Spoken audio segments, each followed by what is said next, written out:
I suck at video games, and more specifically, shooters. So when I decided to buy Escape from Tarkov, I kind of only expected to play it for a few hours and then never touch it again. Now I'm level 25 after 2 weeks and have bought the most expensive version of the game. Now, I would like to say I'm still not good at the game, which kinda got me thinking, why is this the only shooter that I've actually stuck with? What about Escape from Tarkov has kept me coming back even though both my survival rate and my KD are absolutely awful? I've played them all. Call of Duty, Battlefield, yeah. Listen, I know that isn't many, but I just really don't click with the genre. So a hardcore hyper-realistic tactical PvP FPS should be the last thing on my list.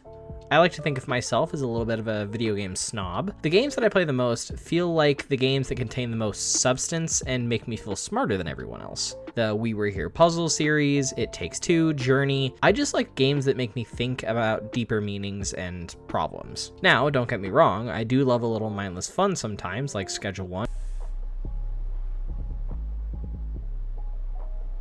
Super Auto Pets, but the most tactically intensive game that I usually go to is something like Ready or Not, which even then I pretty much only play for the lore. For those of you who may not know what I'm talking about, Escape from Tarkov is a game that has been in early development for way too long. It takes place in a fictional Russian province of Tarkov, where a war has broken off between two groups. Bear, the Russian private military, as well as USEC, or United Security, which is an entirely different private military group based in the USA, hired by a Russian group called Terra Group. As much as I would love to go into detail about why these guys are fighting, I honestly am not brushed up enough to explain why. However, if you're looking for lore, I would recommend checking out Everbaron's video, of which I will have linked in the description below. It is probably the most up-to-date lore breakdown that you're going to be able to find, given the official 1.0 release is on November 15th, 2025. Tarkov is a hyper-realistic FPS. They pride themselves on the realism behind literally everything, from using overcomplicated algorithms to determine bullet versus armor, all the way down to the sound design that I have to admit is absolutely impeccable. But I'm not a gamer who simply falls for mechanics. I'm a meat and potatoes kind of guy that looks for story elements, characters, world design. So how does a simple FPS meet my own personal snobbery of a great game? Well, I turned to the internet and other forums to figure this out and found myself asking a lot of philosophical questions throughout the process that I intend to break down over the course of this video. So without further ado, let's break down the psychology behind Escape from Tarkov.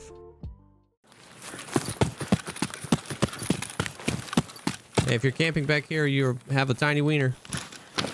I have a tiny wiener.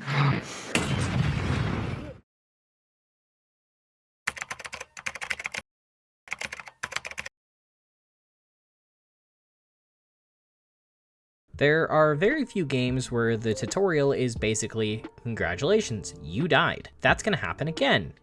A lot. Escape from Tarkov is one of those games. Now, most shooters, like Call of Duty, Battlefield, even the more tactical ones like Siege, treat death like an inconvenience. You get shot, lose a score streak, maybe you respawn a few seconds later, 100 yards away, and the loop continues. Dying is a hiccup, not a full-on collapse. Tarkov laughs in the face of respawns. Tarkov takes your carefully looted M4, your custom armor set, that rare key that you spent 3 days grinding for, and tosses them into the dirt, with the nonchalant cruelty of a toddler dropping an ice cream cone. Oops, it says, guess you're starting over. And that's when it clicked for me. In Tarkov, failure isn't just possible, it isn't even just common, it is the default state of being. You feel more pride in surviving than you feel grief in losing. Let me break this down further. In most games, success is assumed. The design is structured so that even if you struggle, the intended trajectory moves you toward the finish line. Levels get cleared, bosses get beaten, and credits roll. Tarkov does not give you that luxury. Instead, every raid starts with the tactic understanding that the world is trying to kill you, and statistically, it probably will. If you make the mistake of walking into factory with a shiny loadout, there's a good chance that that will stay in factory. Failure in Tarkov isn't just frequent, it's baked into the bones of the game. It is the water that you swim in and the oxygen that you breathe. Tarkov tells you from the moment that you step into this war-torn street, you are not going to win. Winning isn't the expectation, it is the aberration.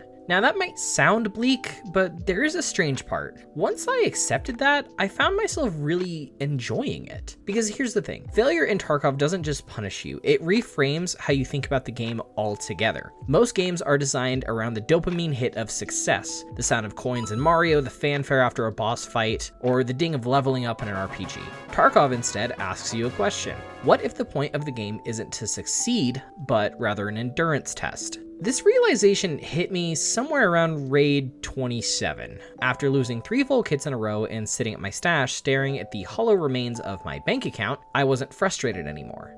I wasn't even surprised, I was just calm. Because for once, I wasn't playing a game that was pretending that I was the destined chosen one who was guaranteed success. I was instead playing a game that told me I was a nobody, disposable, one of many, and that my story wouldn't be defined by my victories, but the fact that I kept showing up even when everything was stacked against me. There's something kind of liberating about that. Tarkov lowers the floor of expectation so drastically that simply making it out alive, even with nothing but a can of condensed milk, feels like an immense triumph. Now, I'll admit, sometimes the failure is just funny. Like the time I loaded into woods, crouched carefully in a bush for 20 minutes trying to sound like an elite tactical operator, and then out of nowhere I get domed by a random scav with a sawed-off shotgun named Baba Yaga 420. That's Tarkov. You can spend hours reading guides, fine-tuning your build, memorizing spawn points, and still, a AI-controlled scav will aimbot your forehead before you even hear the shot. And that's the part of the game that almost feels like a cosmic joke. Like it knows that you're trying to treat it seriously, but it refuses to let you. Tarkov is the universe reminding you that you are not in control, which, if you think about it, is basically the same lesson philosophy has been yelling at us for centuries. Nietzsche said something about staring into the abyss and the abyss staring back. In Tarkov, the abyss isn't some metaphorical void. It is a hallway and interchange, pitch black, where you swear you heard footsteps, but it was actually just the sound of your own character breathing. And then the abyss shoots you in the leg, blacks it out, and then steals your backpack. But that's why I think it matters beyond just a video game. Tarkov has forced me to confront the idea that failure is not the opposite of progress, instead it is the foundation of it. You don't, quote, get good at Tarkov by winning more. You get good by failing so consistently that eventually you stop fearing it. Death is no longer an event, but rather the environment that you're in. It reminds me of something I once read about rock climbers on some random article. They don't become experts by never failing. They become experts by learning how to fall, catch themselves, and then how to climb again, this time with less fear. Tarkov seems to train that same muscle. It makes you comfortable in the collapse, and within that comfort, survival starts to feel more possible. And maybe that's why, even though I am terrible at shooters, Tarkov is the only one that's ever stuck. It doesn't demand skill in the way that Call of Duty does, where twitch reflexes and muscle memory separate the winners from the losers. Instead, it demands resilience. It demands patience. It demands that you keep walking into the abyss raid after raid, knowing that most of the time you're gonna fail. And strangely, that seems to feel more real. So yes, failure is the default state of Tarkov, but in a strange way, that makes the small successes shine even brighter. That one time you survive with a full backpack, heart pounding as you finally reach extraction, that's not just a victory, that is an independent story. A story that you have earned after countless failures. And it's the failures, the losses, the humiliating deaths to AI scavs with names like Uncle Vanya that make those moments matter. In Tarkov, failure may be constant, but it's incredibly beautiful, because without it, there would be no reason to care about this random FPS. And that, I think, is why I can't put the game down. Technical stuff. Можете написать, сколько осталось дропов?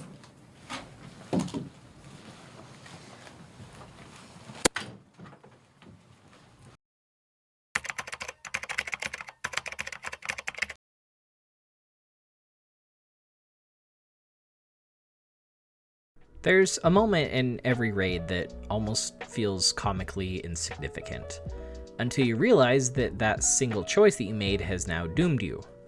Do you turn left down this hallway or right? Should you peek the corner or just continue and sprint? Do you take the shot or do you let them pass? Within Call of Duty, these choices rarely ever matter. Sure, you might die if you zig when you should have zagged, but you're going to respawn in a few seconds with a fresh loadout and a fresh shot at redemption. In Tarkov, though, every choice has the gravity of a confession, because within Tarkov, one bad decision doesn't just cost you a few seconds, it costs you everything. I learned this lesson specifically one day in Interchange. I had spent nearly 40 minutes creeping through the dark, gathering loot that I knew was going to hopefully make me rich. My backpack was stuffed. I found a graphics card, I ended up finding a LEDX, ammo I couldn't pronounce, but knew was worth more than my rent. I was one corridor away from the extraction when I froze. I thought that I had heard footsteps, so I waited for a second. I listened. I waited some more. And within that hesitation and that single choice to stop moving, a player with night vision goggles came around the corner and blasted me back to the lobby. It wasn't just the gear that I lost, it was the time, the hope, the narrative that I had already built in my head about how I was going to sell this graphics card and finally buy an armor set that I desperately wanted. That one choice where I paused instead of pushed, everything had evaporated at that second. And that's what Tarkov does. It forces you to weigh every decision like you're some kind of battlefield philosopher. Do you want to risk it now or risk it later? Do you stash the loot and hide the backpack, or do you get greedy? Do you trust your gut and your map knowledge? Yet every time you are reminded that the wrong answer doesn't just mean a do-over, it means staring at your empty stash and questioning why you thought it was a good idea in the first place. Here's the thing. These choices don't determine your survival. They write the story of every raid. Tarkov doesn't have cutscenes or scripted moments. Its drama is born from the weight of every choice that you make. The decision that you made to sprint across Customs Bridge, even though you knew it's a sniper hotspot, the decision to risk your only painkillers just to keep moving, the decision to shoot out a silhouette in the distance only to realize, too late, it was a scav who never even saw you. These aren't just gameplay mechanics, they're micro-narratives. Every raid is a story told entirely through the choices you made and the ones you didn't, which honestly makes me think Tarkov is more of an RPG than most standard RPGs. Not because it gives you the dialogue trees, but because it forces you to live with every consequence of your actions in a way that feels brutally and painfully real. See, this is where Tarkov, in my opinion, gets really philosophical, because if failure is the default state, then every choice becomes an act of defiance against that inevitability. Deciding to push into the unknown is a declaration that even though the odds are stacked against you, you're willing to gamble on yourself and your own abilities. But here's the terrifying part. Tarkov doesn't let you escape these consequences. You can't reload a save. You can't rewind time. Once you've chosen, you have chosen. The bullet has already left the chamber, and maybe that's why it feels so heavy, because unlike most games, Tarkov doesn't let you pretend that your choices don't matter. It forces you to confront them. And within that confrontation, I found myself thinking about real life, about how many choices we make every single day. Most of them small, most of them maybe forgettable, but how occasionally one tiny decision that you make changes everything. What street you chose to drive down, which job did you apply for, which person you talked to at a party. The majority of life feels routine until suddenly it doesn't. Tarkov distills that truth into a brutal 40-minute raid where every choice feels like a potential fork within your destiny. Of course, sometimes that destiny just looks stupid. Like the time that I chose to drink a bottle of Tarkov's infamous drink Tarcola, because I thought that it might give me a stamina boost. Instead, it gave me a stomachache, drained my hydration, and it killed me 30 seconds later in a parking lot. Now, of course, this was a hypothetical story, but I just want to emphasize that not every choice ends within a glorious firefight or a heroic extraction. Sometimes it's literally just death by soda. And that's the funny thing. Tarkov doesn't just make choices meaningful, it makes them absurd. It gives you the space to mess up in ways that feel both tragic and hilarious. Kind of like a dark comedy written by someone who really hates video game players. In the end though, that's why the game just keeps pulling me back. The weight of every choice makes the world feel alive. It makes every corner matter, every sound matter, every hesitation. Tarkov isn't about big cinematic victories, it's about the tiny, fragile victories that you carve out of an environment designed to push you for wanting too much. And maybe that's why the game resonates with me, even though I'm not good at it by any means. Tarkov understands something that most games don't. The smallest choices often carry the greatest weights. And living with that weight, whether in-game or in real life, is what makes the rare moments of survival, of success, of joy feel not just rewarding, but miraculous. Every raid then is less about the loot that I bring and more about the decisions that got me there. The story I chose to tell, for better or for worse. And even when I lose it all, even when the story ends with death by Tarkola, I can't help but queue up for another raid. Because in Tarkov, the weight of every choice, it's not a burden, it's the reason that the game exists at all.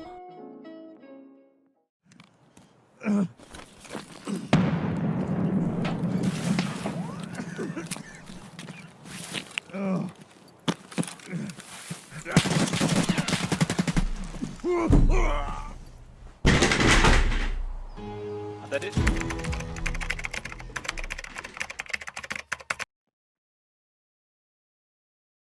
I want to talk about Tarkov as a philosophy of survival. Tarkov doesn't actually care about your kill-death ratio, it doesn't care about your rank or your gear or whether you've memorized every spawn point. Tarkov only cares about one thing.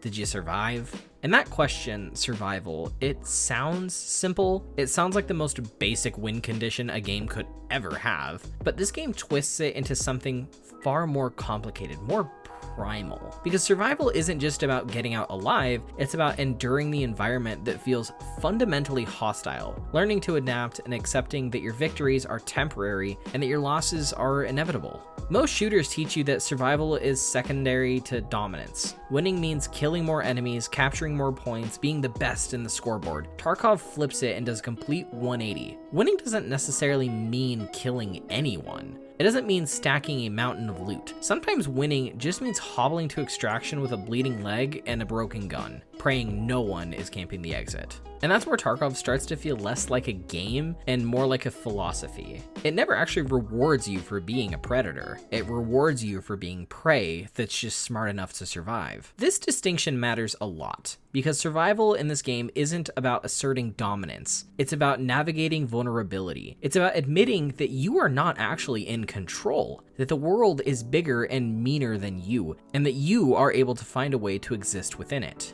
Every choice in Tarkov carries the weight of risk and consequence, but when you zoom out, it becomes clear that the game is really an economy of fear. Survival isn't just measured by what you extract with, but by how well you manage your fear along the way. Did you actually risk running across the open street on Streets of Tarkov? Do you fire your weapon and give away your position? Do you trust that sound that you heard really far away was footsteps, or was it just a branch? Survival here is a negotiation. You barter your fear against your greed, your patience against desperation, and if you mess up that trade or get too greedy, Tarkov ends up winning everything. Which honestly is not far away from how survival works in real life. We're in a constant balance of risk, what we spend, what we eat, who we trust, what we chase. Tarkov distills the balance into a brutal loop where every raid is a micro test of survival. The fear of loss, the temptation of gain, and the fragile hope that maybe, just maybe, you're gonna make it through this time. What's fascinating is how survival in Tarkov becomes kind of its own storytelling. When you survive a raid, it's never just, I lived. It's, I was bleeding out, limping across a field, my last mag empty, and somehow, against all odds, I made it. The game forces you to live with those stories because it strips away the safety net that most games give. There's no checkpoints, no quick saves, no mercy. When you survive, it feels like an act of sheer will. In that moment, survival stops being a mechanic, but a narrative. It's a story that you get to tell, not because the game wrote it for you, but because you wrote it yourself, minute by minute, choice by choice, and fear by fear. Of course, sometimes survival isn't noble or triumphant. Sometimes it's ridiculous. Like the time I spent half a raid crawling through bushes terrified to make a sound, only to extract with nothing but a pack of croutons. Did I survive? Yeah. Was it worth it? No. But the story wasn't about what I brought out. It was about the absurd commitment to survival that no matter how pointless the outcome, I still made it. And maybe that's this game's secret. Survival isn't about glory, it's about persistence in the face of absurdity. It's about continuing even when the reward feels laughably small, because the act of enduring itself is the point. Which brings me back to Tarkov as a philosophy of survival. The game teaches you, through repeated merciless experience, that survival is never actually glamorous. It isn't clean, it isn't even particularly fun most of the time. It's messy, frustrating, and embarrassing. But it's also meaningful, because survival in its rawest form is proof of existence. It says, hey, I'm still here. In Tarkov, that proof comes in the form of making it to the extraction. In real life, it comes in way smaller, quieter ways. Like maybe you got through a bad day. You got that last couple $100s for rent. Taking the next step even when it feels impossible. Tarkov doesn't offer comfort within this truth, but it's meant to offer clarity in a way, and maybe that's part of the reason that I just am so addicted to this game, because Tarkov, beneath its guns and gears and spreadsheets and stupid algorithms, it isn't actually about shooting people. It's about survival, and survival, no matter how brutal or absurd, is the most human story that we can actually tell. I feel that. This is my second wipe, but like I've spent after oh my god, I thought that was a dude. After I kind of learned the game, I just spent all of my time on.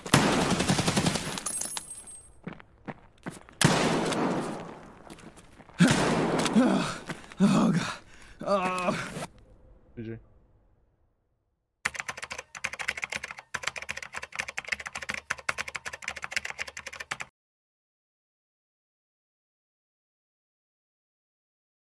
When you first launch the game, it never actually sits you down for a lore dump. There's never an opening cinematic or a grand mission explained to you. No commander barking orders in your ear about the fate of the free world rests on your shoulders. Because the game doesn't actually care about your shoulders. The game cares whether or not you remember to bring painkillers. And that's the first strange thing that you notice. The game never actually gives you a narrative. Sure, there's lore if you dig. 2 private military companies, shady corporations, a city cut off from the rest of the world. But the game never feeds you this storyline. There's no big arcs or tidy resolutions. Tarkov is not interested in telling you the story. But here's the paradox. Despite the absence of narrative, Tarkov is bursting with stories. Let me explain what I mean by this. Narrative is what a game gives you. Cutscenes, dialogue, scripted missions. Story is what you bring out of it. Now, I mentioned it a few times in the last chapter, but this is the sequence of events that matter to you, the meaning that you make from them. In most games, narrative and story overlap. In Tarkov, they completely split apart. The developers never hand you a story, they hand you an incredibly hostile world and say, good luck surviving, see you on the other side. And what happens is you start telling your own story, you start developing your own character. Not the hero's journey, not the save the princess or avenge your fallen comrades, but instead your stories are about getting ambushed in a stairwell, killing a scav with your last bullet that you had, or extracting with an inventory full of garbage that somehow feels like treasure because you are the one that found it and you are the one that survived. What fascinates me is how accidental these stories can come about. Tarkov never scripts them, they emerge from chaos. You don't know that you're going to find a GPU in that computer or get one-tapped by someone that you never saw. The unpredictability isn't a flaw, it's kind of the whole point. Every raid is an improv performance where you and at least 11 other players are actors who don't actually know the script. The story doesn't exist until you play it out. And when you're dead and it's over, you can look back and say, yeah, that was my story this time, that's for sure. And here's the funny thing. When I think back on all my hours of Tarkov, even however few, the stories I remember aren't the ones that I came out rich. I don't reminisce about the raids where I loaded up on loot and walked out without a scratch. No. The ones that I've been telling my friends, the ones that I keep, are the disasters. I remember this one specifically that I've told many times about a time that I was bleeding out, completely lost in reserve as I had never really played the map, and still to this day I am not that familiar with it, and I ran face first into another player who was also bleeding out and lost. We both kind of looked at each other for a second, fired wildly, and somehow both missed every shot. I died, he probably did too, and that was the whole story. But I haven't forgotten it, because this game doesn't care about giving me epic moments, it cares about these little moments, these real ones. The kind that doesn't look impressive from the outside, but still means everything in the moment. This, to me, feels almost philosophical in nature. The game rejects narrative in the traditional sense because narrative implies structure, direction, and destiny. Tarkov is not interested in those things. It is interested in simple existence, in what happens when a bunch of scared, underprepared humans are thrown into a collapsing city with guns and bad intentions and a need for survival. And maybe that's more honest, because real life